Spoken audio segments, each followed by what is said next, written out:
Market kan hari ini kalau dari hari ini kan yang major itu ada BI ya yang BI yang pertahanin suku bunga di 5,75% nih. Nah ini udah expected nih dari market nggak? Kalau Pak Peri ini kan masih lumayan optimis ya kalau inflasi kita akan udah dalam tren turun. Jadi katanya untuk suku bunga kita untuk saat ini udah memadai. Nah, tapi kita juga harus lihat nih, karena kalau dari US-nya itu investor justru lagi mempricing in kan kemungkinan akan naik 3 kali lagi nih suku bunga 25 basis pointnya 3 kali lagi. Jadi kita harus lihat juga ke depannya apakah BI ini akan adjust juga. Nah, mumpung udah pas banget nih momennya udah ada Karel di sini. Tadi yang kita bilang Bro Karel ini kan cover sektor properti, infrastruktur, semen, sama CPO ya. Kita langsung aja nih to the point ya. Langsung nih. Mungkin kita bahas dari sektor semen kali ya. Semen ini kan juga lumayan rame ya. Lumayan rame dari sejak sejak kalau dari tim kita terima ideas kita juga ada call untuk sektor semen kan yang two big names itu ada INTP sama SMGR sejak harga coal-nya itu turun itu kan akan COGS-nya akan menurun ya. Nah, kalau menurut Bro Karel, untuk Oke, sektor hari semen ini, pertanyaan. apakah Thank upside-nya you ini juga, masih cukup Tera menarik nih? tanya dan teman-teman Triweka. Ada. Jadi kalau Mm-mm. untuk semen kita tuh overweight ya. Triweka itu pasang overweight di coal di semen. Kenapa? Soalnya kita ngelihat bahwa ada penurunan kalau coal itu bakalan turun terus ya sampai ya beberapa tahun ke depan. Karena baik lagi kalau kita ngeliat kan itu kan kemarin sentimennya benar-benar spike gara-gara yang Rusia Ukraine war ya kan. Dan sekarang baik kan. Terus habis itu juga kita ngeliat coal itu kan nyumbang COG dan itu bisa sekitar 40%. Nah, akan dengan adanya penurunan harga Mm-mm. coal, itu COGS semen itu bakalan turun. Nah, menariknya lagi di tahun kemarin itu ISP-nya semen atau harga semen per kantungnya di tahun kemarin itu udah naik sekitar 10-15% year on year. Nah, jadi kalau kita ngelihat dengan adanya ESP yang kemarin naik terus habis itu COGS yang turun, ini kita bisa ngeliat bakal ada margin expansion nanti ke depannya. Nah, terus kalau kita ngeliat kan banyak juga nih yang concern kalau misalkan Mm-mm. apakah bisa ESP semen itu turun kayak di tahun 2008. Kalau saya lihat itu menurut saya enggak. Mungkin Mm-mm. lebih ke cashback atau diskon aja sih. Diskon misalkan kayak contoh beli 50 kilo semen gratis 1 kilo semen atau gimana gitu kan. Kalau misalkan pun ESP-nya menurut saya udah enggak. Kenapa? Soalnya kalau Mm-mm. misalkan semen players itu udah nurunin ESP, mereka itu udah susah untuk ngejas lagi gitu kan. Karena karena industri semen itu utilisasinya masih rendah Oke. gitu kan. Mm-mm.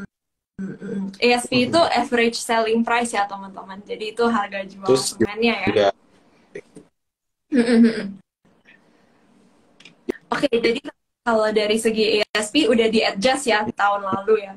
Nah, kalau kita ngomong-ngomong soal DMO-nya nih, kan tahun lalu kita ada kalau kita tahu kalau SMGR ini kan dapat 100% DMO ya, sedangkan INTP ini kayak anak tirinya lah ya, cuman dapat 30% yang DMO nih. Nah, kalau menurut Bro Karel sebenarnya itu yang lebih diuntungkan yang mana sih dan yang sebenarnya yang kelihatan yang akan lebih kelihatan perbaikan kinerjanya itu yang mana nih? Kan ini ya. menjelang kita nunggu report laporan keuangan untuk Oh, kuartal 4 nih ya. oke, jadi kalau Nah, sebenarnya sebenarnya yang kalau akan lebih dibandingkan menarik itu antara yang mana kedua sih? semen players ini, sebenarnya kalau yang ada perbaikan kinerja itu sudah pasti SMGR karena dia kan dapat DMO itu mulai di second Q itu ya udah mulai dapat DMO ya. Terus kalau kita ngeliat Kolpras itu kan sebenarnya agak jam ya di tahun kemarin jadi sih bisa sekitar sekitar $300 ya kalau nggak salah ya $300 kan. Sedangkan si SMGR ini kan udah dapat DMO tuh di 90 Hmm. di $90 untuk high CV. Nah, jadi kalau itu yang sebenarnya kita nggak tuh sebenarnya dua Mm-mm. katalis berbeda sebenarnya. Kalau SMGR dia tuh sekarang lebih ngeliatin ke sales volume-nya, sales volume ekspor. Karena kan Cina dari opening kan, dia kan dari total ekspor itu ke Oh. China. Jadi kita ngeliat dari ekspornya itu Mm-mm. gimana kalau SMGR. Karena DMO-nya itu 100% kan. Jadi kita udah nggak cost-nya. Jadi kita Mm-mm. lebih ngeliat ya sales volume-nya gimana nanti kan. Mm-mm. Sedangkan INTP itu katalisnya lebih ke harga call-nya ini kalau semakin turun semakin bagus. Soalnya call-nya dia itu baru terpenuhi sekitar 30% dari pemerintah. Mm. Jadi ini call price yang udah turun itu INTP bakalan bagus banget. Dua katalis sebenarnya sih. Jadi kalau misalkan call turun, SMGR sebenarnya nggak Oh, gitu-gitu impact. oke. Oh, oke, oke. Jadi di saat-saat sekarang di mana coal price ini kan turunnya cukup signifikan ya, dari awal tahun udah turun 40-50%. Ini sebenarnya Yes. INTP yang akan lebih kelihatan diuntungkannya Sama ya yang menarik awal INTP itu tahun adalah lainnya. Oke, selama menarik, ini menarik nih. baru keluar ya Mm. semen sales volume-nya INTP ya, yang benar-benar highlight itu adalah market share dia di luar Mm. Jawa. Oh, putus-putus ya. Market share-nya dia di luar Jawa itu dari sebelumnya 16%, di Januari itu naik jadi 23%. Nah, ini menarik banget soalnya selama ini INTP itu problemnya adalah dia tuh terlalu konsisten di Jawa. Jadi dengan adanya Mm. dia berhasil expansion di luar Jawa karena Oh, dia baru sewa plannya Bosowa di Sulawesi. Nah, itu sebabnya makanya INTP itu tahun ini bagus banget menurut saya.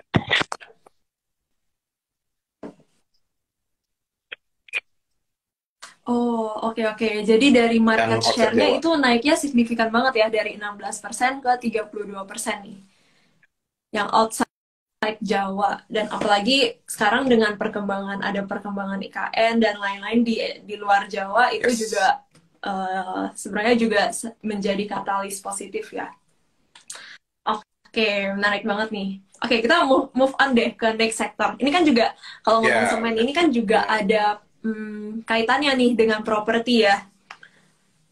Nah, sebenarnya kalau untuk semen ini itu juga ada, kalau misalnya kan kalau kita tahu kalau properti ini agak tricky ya, karena kan dia itu Ya. lihatnya dari marketing sales dan itu nggak langsung tercermin di penjualannya nih. Nah, kalau untuk properti, dengan kita tahu lah yang pemain besarnya SMRA, Hmm. CTRA, BSDE, mereka kan banyak backlog backlog gitu ya, bro. Nah, kalau dengan mereka banyak project backlog juga yang masih akan dikerjain, kan kalau misal mau beli rumah properti itu kan masih inden ya.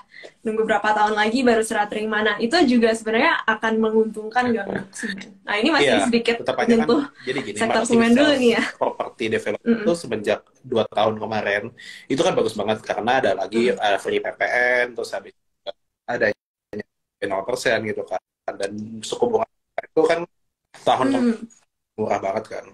Itu Ya. makanya marketing kan, kemarin itu marketing saya itu bagus banget selama 2 tahun kemarin. Mm. Untuk pembangunan rumah itu biasanya tuh 2 sampai 3 tahun. Dan tentu Mm-mm. aja kalau bangun rumah pasti butuh semen lah untuk buat bangun kan. Dan itu nyumbang sekitar 30%, 25 sampai 30% komponen dari rumah. Nah, kita aja lah marketing salesnya dari Big Four Property Developer saja Mm-mm. kemarin itu sekitar 23 triliun ya. Belum lagi ditambah developers yang kecil-kecil kan, yang kita nggak apa gitu kan marketing salesnya. Nah, itu kita kali aja sama 30% buat Mm-mm. untuk pembelian semen gitu kan. Jadi itu makanya sales volume-nya semen itu bakalan bagus banget, bakalan meningkat lah Mm-mm. di tahun ini dan tahun depan ya kan. Oke, jadi kalau misalkan untuk overall buat semen industri, Mm-mm. this year is good. Dia this year is quite good ya untuk ya semen ya. Mungkin nanti kita ya Tere yang ini ya bisa entry di berapa atau gimana ya. Oh, dari mungkin kalau dari teknikalnya ya, sedikit bahas teknikalnya tadi, yang untuk yang kita bahas untuk INTP ini, uh, sebenarnya ini sudah agak nanggung ya, kita lagi nunggu, sebenarnya kita lagi nunggu koreksi-koreksi dekat supportnya di 11.000, di area 11.000. 11.000 ini baru entry lagi nih, karena kemarin kita juga udah sempat call dari pas dia sideways, terus udah udah hit target price-nya. Jadi nanti teman-teman bisa pantauin, terima ideas lah. Nanti kita akan kasih updatean uh, ketika kita call lagi nih. Nah, terus, tadi kalau Karel lagi ngomongin soal apa tadi untuk yang uh, jadi dengan sekarang semen ini kan demand-nya akan ikutan naik ya dengan marketing sales yang naik tadi ada 23 triliun ya. Oke. Wah, itu sebenarnya lumayan signifikan juga ya. Nah, Karel mau nanya nih, kalau misalnya kan sekarang kan kita sering ngomongin nih, ini tahun menjelang pemilu, dan biasa kalau ngomong-ngomong soal pemilu secara historis nih, kalau kita back test nih, kan orang itu cenderung wait and see dulu, kayak takut nih, atau nanti dulu deh, tunggu ada keputusannya, siapa nih yang akan jadi the next presiden gitu-gitu dulu, baru akan beli rumah kan ya.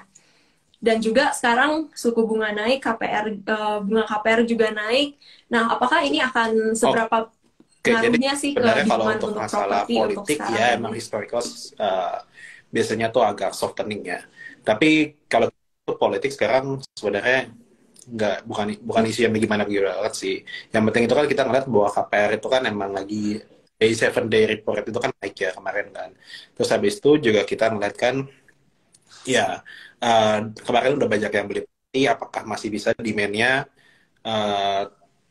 setinggi kemarin, dan apalagi juga PPN udah yang PPN sama diskon PPN itu kan udah dicabut kan di tahun kemarin kan.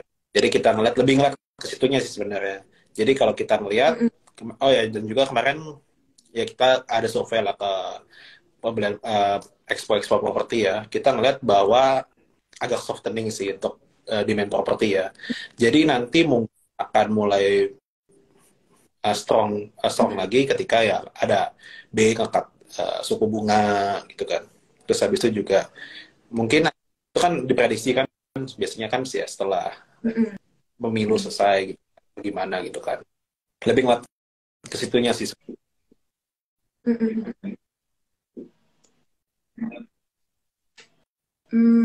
Oke. Jadi ini tergantung banget juga ya dengan suku bunganya ini soal kalau properti.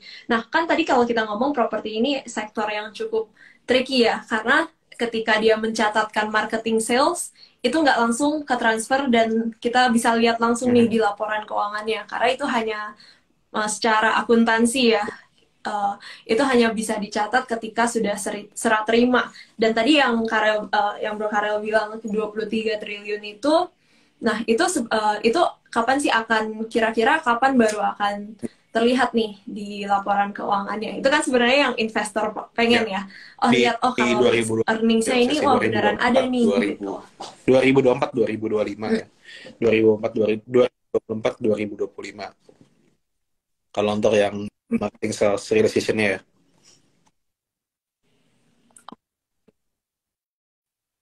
Mm-mm. 2024 2025 ya. Jadi mungkin masih kalau misalkan ada ya kan setahun 2 tahun lagi dari sekarang ya. Sama developers ya mungkin sebagian bisalah di tahun ini gitu loh.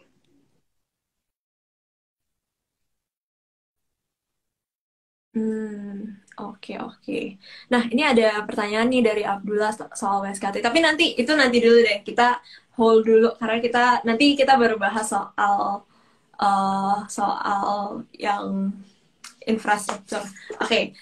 Kalau Karel nih, kalau lu sendiri kalau pilih saham-saham properti, kira-kira ciri-cirinya apa aja sih yang lu suka? Kayak misalnya, apakah lu suka yang dia exposure ke mall-nya besar, atau lu suka yang recurring income-nya besar, atau yang suka yang land bank-nya besar? Nah, kira-kira ciri-cirinya kayak gimana sih yang sebenarnya kalau untuk sekarang bagus nih kalau teman-teman yang lirik saham-saham recurring income, karena kita ngeliat bahwa ya ekonomi udah mulai balik apa namanya sudah reopen ekonomi, ppkm juga udah dicabut tahun kemarin, terus habis itu juga orang-orang udah mulai balik WFO ya, udah balik WFO kan, okupansinya dari office kalau di Desember itu sekitar 65%, kita expect bisa naik ya ke jadi 70 sampai 75% ya okupansinya kan. Terus habis itu tenan-tenannya juga udah mulai penuh lagi gitu kan, dan juga udah count kayak tahun kemarin. Nah, kalau untuk topik di properti, kalau dari saya sendiri tuh suka Pakuwon ya. Karena ada suka Pakuwon, itu dia 50% kan dari recurring income ya kan. Dari mall, office gitu kan. Dan juga yang menarik itu, Ya. di tahun 2023 ini sebenarnya banyak tenan-tenan yang habis masa sewanya gitu kan. Jadi masa sewanya. Nah, sebelum itu habis, mereka itu udah langsung dapat tenan pengganti atau tenan yang lama itu diperpanjang dengan harga sewa yang lebih tinggi gitu kan. Hari ini juga ya I talk with the management juga, mereka bisa expect revenue dia tuh bisa naik sekitar 15-20% year on year. Nah, ini bagus banget untuk Pakuwon ya. Dan kita ngeliat bahwa Pakuwon ini earnings-nya bakalan strong banget di tahun ini ya. Topik kita itu di Pakuwon, TP kita kalau di 650 yang saya ingat ya.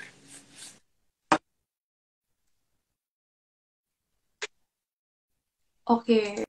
Wah, apalagi kalau kita ngomong soal exposure ke mall, ini kan kita tahu nih retail-retail itu juga jadi tema besarnya, consumer retail ya juga jadi temanya untuk tahun ini nih. Kalau kita lihat belakangan seminggu ini deh kayak saham-saham retail, Era, Asus ini kan juga lumayan perform ya dari share price-nya. Nah, ini juga sebenarnya ada Ya, kaitannya juga nih ya sama retail-retail dan untuk shopping mall nih.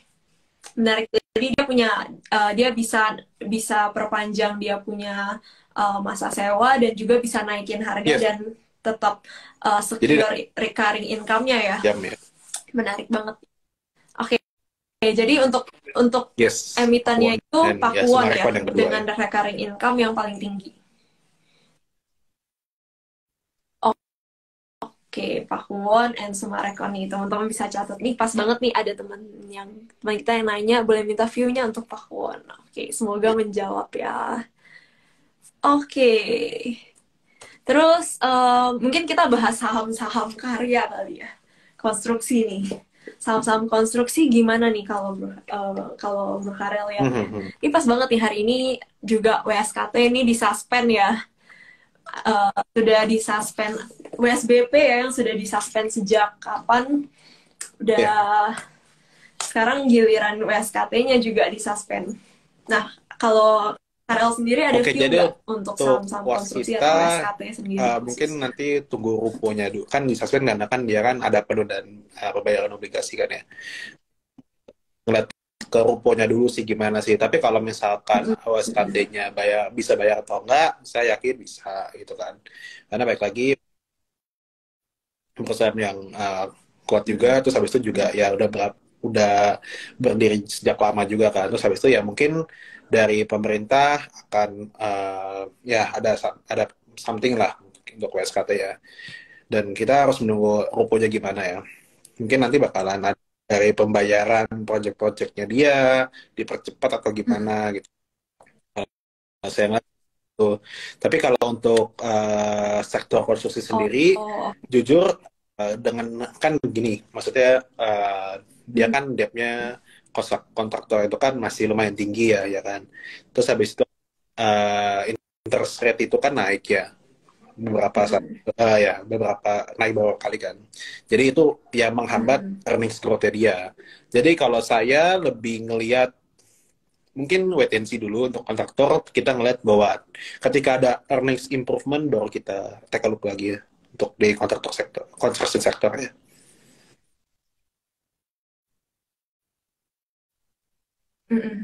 Iya ya, sebenarnya untuk sektor ini juga concern terbesarnya itu dari utangnya ya, apalagi sekarang di Yes. masa-masa suku bunga tinggi ini cost of fund udah nggak semurah dulu lagi ya. Yap, yap. Oke, menarik nih. Nah, ngomong-ngomong soal Ya. konstruksi, kita juga bahas infrastruktur deh. Nah, infrastructure, gue inget nih, kayaknya ada report, salah satu report yang lu terakhir rilis itu ada yang Hmm. 26 Januari banget nih, tadi baru lihat. Itu di Jasa Marga. Nah, terus semenjak rilis reportnya sampai hari ini, udah 2 minggu ya. Nah, Jasa Marga ini udah naik dari 3.000 sampai hari ini penutupan 3.000 sampai 3.500 nih hari ini. Dan itu Ya. waktu itu Karel set target price-nya ada di 4.200 ya. Nah, kira-kira katalisnya apa sih nih? Mungkin Oke, jadi teman-teman pengen dengar katalis langsung nih pertama dari tentu aja kalau analisnya. kita ngeliat kan dari traffic volume ya. Mm-mm. Traffic volume itu, balik lagi tadi saya bilang udah WFO lagi, terus habis itu juga kita ngelihat bahwa tourism industry juga udah normal, udah mulai pulih kembali. Jalanan di bandara, dekat bandara Mm-mm. dan tourism destination spot itu mulai meningkat lagi gitu kan. Terus ditambah lagi itu kalau kita ngeliat track back 2 tahun ke Mm-mm. belakang, itu kan auto sales itu kan lumayan kenceng ya, ya kan? Ya, back lagi PPN, insentif gitu kan.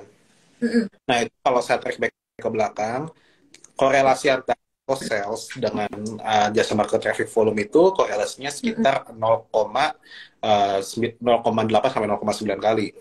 Itu sangat signifikan berpengaruh terhadap harga kan. Hanya kita ngeliat sekarang Mm-mm. jalanan macet di mana-mana kan. Mm-mm. Mm-mm. Dari traffic volume itu oke, meningkat Ya. jauh. Terus habis itu yang kedua, di jasa marga itu beneficiary dari high inflation environment ya. Yang 2 tahun kemarin itu kan inflationnya Indonesia itu lumayan tinggi ya kan. Jadi dia bisa tarif tol roadnya itu setinggi Mm-mm. inflation kemarin gitu kan. Biasa itu jasa marga naikin tol road tarif itu setiap 2 tahun sekali. Mm-mm. Tapi karena kemarin itu masih ada COVID dan lainnya, jadi ada penundaan istilahnya. Nggak full naik uh, beberapa tol road naik, tapi nggak fully lah semuanya Mm-mm. gitu kan. Nah di tahun ini juga udah dicabut gitu kan, jadi dia bisa Mm-mm. naikin fully naikin tol road tarifnya yang kemarin itu dipospon ya. Tahun ini itu rencananya bakalan naikin sekitar 21 tol Mm-mm. road tarif gitu kan. Sedangkan di tahun itu cuma sekitar 11 sampai 12. Nah, jadi dari traffic Mm-mm. volume dapat, terus habis itu dari tarifnya juga naik, ya kan. Jadi ini benar-benar bagus banget. Terus yang kemudian yang ketiga itu kan ada juga concern di JTT IPO atau enggak kan. Jadi kita believe kalau kita misalkan kita believe kalau misalkan Jasa Marga Mm-mm. Trans Jawa ini nggak IPO gitu kan. Kenapa? Kalau misalkan ini investor bisa shifting fokus dari Jasa Marga ke Mm-mm. JTT. Karena JTT ini dia bisa dibilang nggak akan bangun tol road lagi atau hanya membangun tol road yang ada di portofolio aja. Jadinya dia nggak bakal nambah capex lagi atau capexnya nggak gede lah gitu kan. Terus habis itu dan yang dia akan dikeluarkan si Jasa Mm-mm. Marga Trans Jawa Tol Road ini sekitar 80 sampai 90% gitu kan. Sedangkan Jasa Marga cuma 30%. Jadinya itu yang bisa nyebabin makanya JTT itu lebih atraktif daripada Jasa Marga gitu kan. Jadi kalau spek manajemen Jasa Marga most Mm-mm. likely sih nggak akan mau untuk itu terjadi ya gitu kan.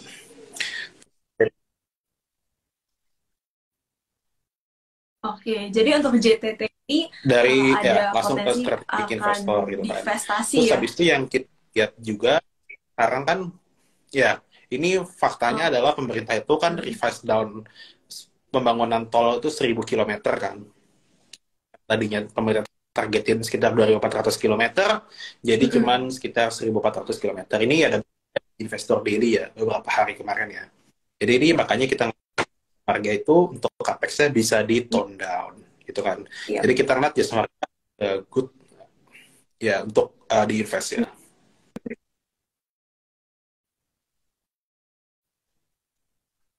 Oh, oke oke.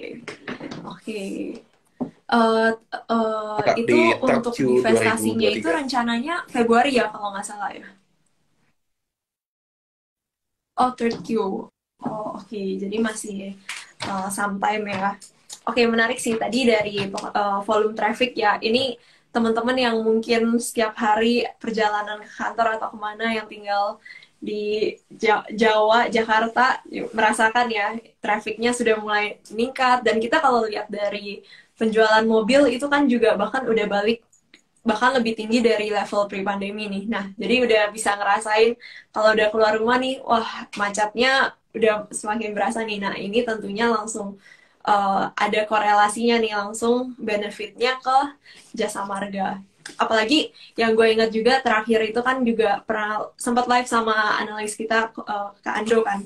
Nah, kalau Kak Ando bilang di masa-masa high inflationary period ini kita harus cari benar-benar cari perusahaan yang punya punya pricing power nih. Nah, dalam arti ketika dia bisa naikin harga, nah orang itu nggak akan tetap akan pakai jasanya. Dan kalau dalam kasus ini jasa marga, nah teman-teman kalau misalnya mau lewat tol, harga tol naik nih 10% dari yang 10.000 jadi 11.000, mau nggak mau tetap naik tol kan ya. Nah, jadi itu yang namanya kenapa ini akan beneficiary dari high inflationary period gini ya. Oke, menarik nih, menarik. Nah, mungkin kita sedikit bahas. Boleh, terakhir deh, kita sedikit bahas sektor CPO, boleh nggak nih? Oh, teknikalnya jasa marga ya. Wah, jasa marga juga sudah naiknya lumayan kencang ya, dalam 2 minggu ini sudah naik 10% nih. Nah, sebenarnya ini sudah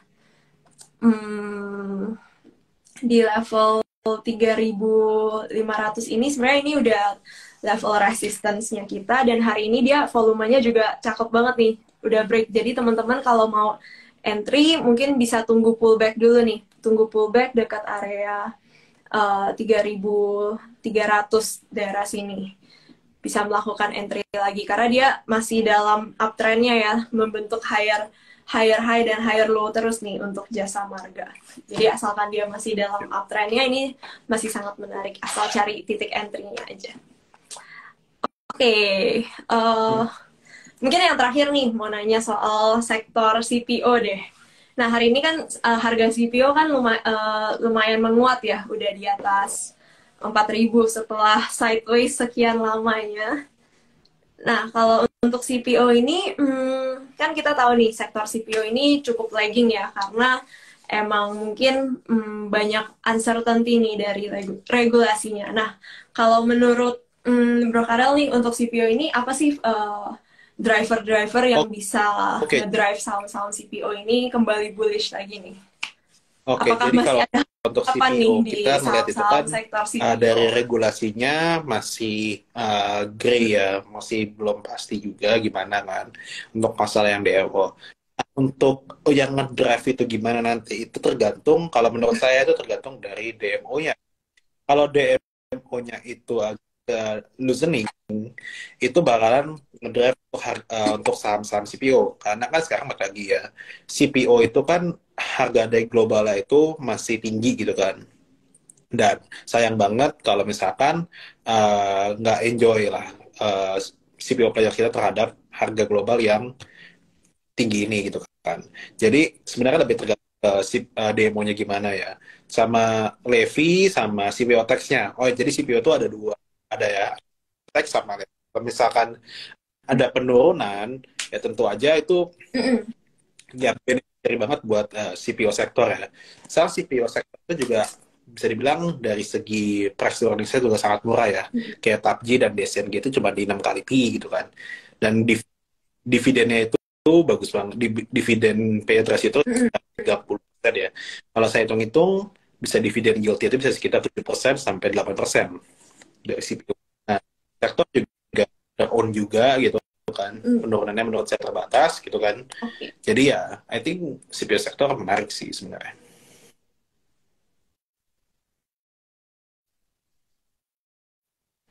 Oke, jadi dari tadi Bro Haro mention soal TAPG sama DSNG ya, dari segi valuasinya menarik dan juga dividen yield-nya ya.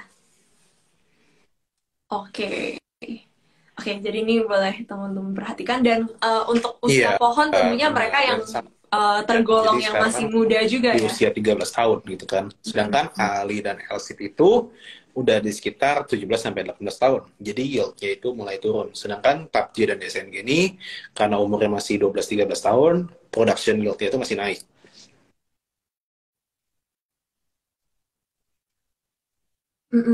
Nah, kalau kita lihat dari teknikalnya kan ya, untuk 2 hari ini emiten CPO itu lumayan ada flow-nya nih dan juga menguat lumayan nih hari ini. LSIP naik 3,8%, Ali juga naik 2,4%.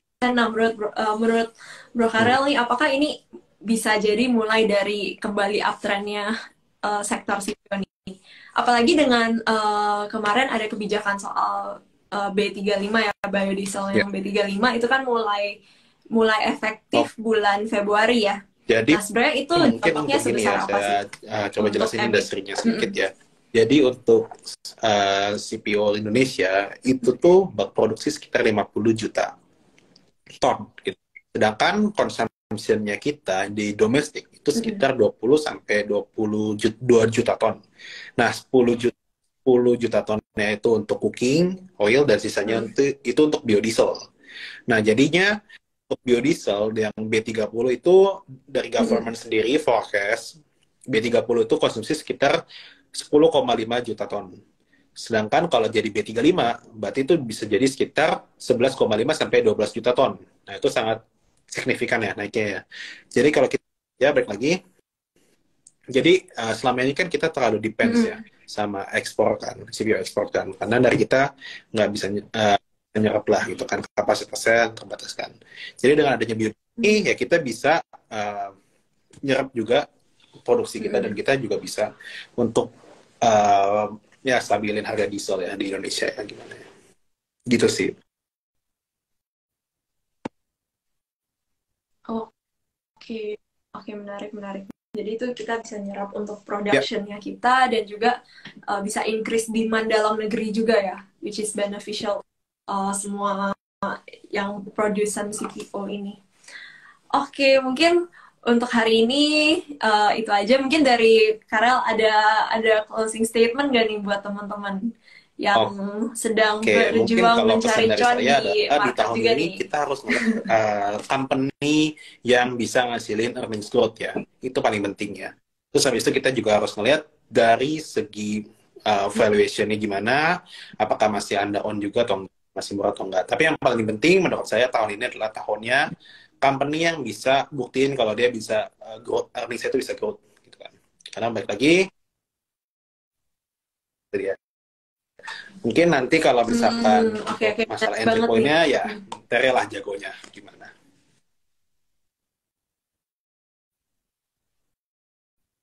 Wow, wow, wow, wow, wow. Oke, jadi thank you bro, insightful banget sih hari ini. Jadi teman-teman ingat untuk tahun ini adalah tahun kita harus benar-benar lihat emiten ini mana nih, pembuktiannya mana nih. Jangan cuma janji manis doang, tapi harus benar-benar reflect di earnings-nya. Ada pertumbuhan nggak? Apakah laporan keuangannya sehat? Nah, kita butuh bukti konkret ya. Nggak cuma janji manis dan cuma digantungin nih dengan story-story yang belum tentu jadi. Oke. Thank you, Karel, hari ini waktunya. Dan thank you udah sharing banyak banget sama teman-teman di sini. Hari ini lumayan dapat insight ya, teman-teman. Oke, thank you semuanya. See Oke, you again uh, di Market ya, Talk thank you. minggu depan. Bye-bye.